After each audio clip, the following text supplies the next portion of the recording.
Pak Ustadz, aku mau bertanya, bagaimana amal ibadah dan sholatnya orang yang memasang susu di tubuhnya? Apakah diterima atau tidak, Ustadz?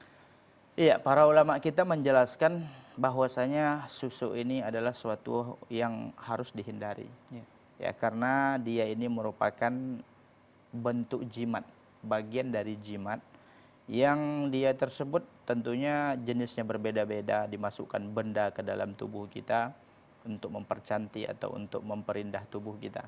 Dan ini biasanya dilakukan oleh dukun, ya, atau orang-orang yang bergelimang dengan dunia mistik. Jadi, ya, kalau kita sudah mengetahui bahwasanya susu ini adalah salah satu bentuk jimat, maka ya hukumnya itu sama dengan jimat. Ini sebagaimana disebutkan oleh para ulama kita. Bagaimana hukumnya ya salat orang yang pakai jimat atau menanam susu dalam tubuhnya? Para ulama merincikan, ya, mereka tidak langsung serta-merta ya memukul rata hukumnya. Ya. Karena orang yang memakai jimat atau susu ini juga berbeda-beda keadaannya. Ya, dirincikan oleh para ulama kita. Ya, sebelum kita sebutkan rinciannya, kita jelaskan bahwasanya ya agama Islam melarang kita untuk memakai jimat. Ya, karena dalam hadis Rasulullah SAW bersabda, innar ruqa wattamaim wattiwalah syirkun. Sesungguhnya mantra-mantra, kemudian jimat, kemudian juga penangkal-penangkal adalah syirik, kata Rasulullah. Ya.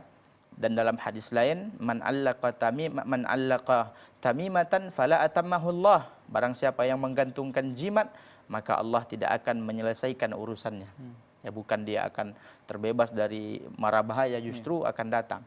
Wa man ta'allaqa wada'atan fala wada'ahullah. Dan barang siapa yang menggantungkan penangkal, maka Allah tidak akan berikan ketenangan kepadanya. Dalam hadis lain Rasulullah katakan, man allaqa tamimatan faqad asyraka. Jadi jelas ya, menggantungkan jimat atau menggunakan jimat adalah termasuk perbuatan syirik. Ya, dan dia tersebut bagaimana hukumnya?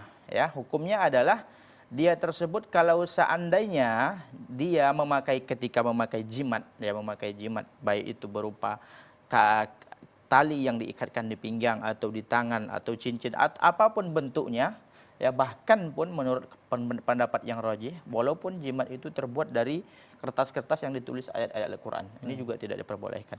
Jadi kalau seandainya ketika dia memakai jimat tadi, dia berkeyakinan jimat inilah yang menyelamatkan dia dari bahaya, ya, yang menyelamatkan dia dari bahaya, yang menghindarkan dia dari gangguan-gangguan, yang membuat dia terjaga dari musibah-musibah, ya, maka dalam keadaan dan kondisi seperti ini, ya, dia tersebut telah jatuh kepada syirik akbar. Hukumnya syirik besar.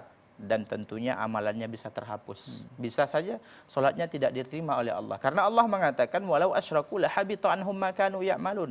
Kalau seandainya mereka, wahai Muhammad, melakukan syirik, ya, tentunya yang dimaksud di sini adalah syirik akbar, lahabita anhum ma kanu ya'malun. Maka niscaya akan terhapus dari mereka apa yang mereka lakukan. Bahkan dalam ayat lain Allah katakan kepada Nabi Muhammad, la in asyrakta la yahbatanna amaluka. Wahai Muhammad, kalau kamu berbuat syirik ini kepada Nabi Muhammad, maka akan terhapus amalanmu. Kemudian, tapi kalau seandainya dia tersebut menggantungkan jimat, ya, menggantungkan jimat, tapi dia tidak berkeyakinan jimat itu yang mempengaruhi. Dia tetap berkeyakinan yang ya menjaga itu Allah, yang menyembuhkan itu Allah, yang menghindarkan dari mara bahaya itu Allah. Tapi dia berkeyakinan bahwasanya sebabnya adalah jimat ini. Ya, Allah jauhkan dia dari bahaya, Allah jaga dia daripada musibah karena jimat yang dia pakai, ini tetap syirik. Karena Allah tidak pernah menjadikan jimat-jimat itu sebagai sebab untuk dijaganya. Jadi dia tetap jatuh kepada syirik, tapi syiriknya syirik kecil. Maka kalau seandainya keyakinannya seperti itu, kemudian dia menggunakannya, kemudian dia tetap sholat, ya, beribadah puasa kepada Allah, ya, insya Allah para ulama menjelaskan amalnya diterima. Ya, karena syiriknya syirik kecil, ya, yang mudah-mudahan dia tersebut dijaga oleh Allah dari syirik akbar. Wallahu a'lam.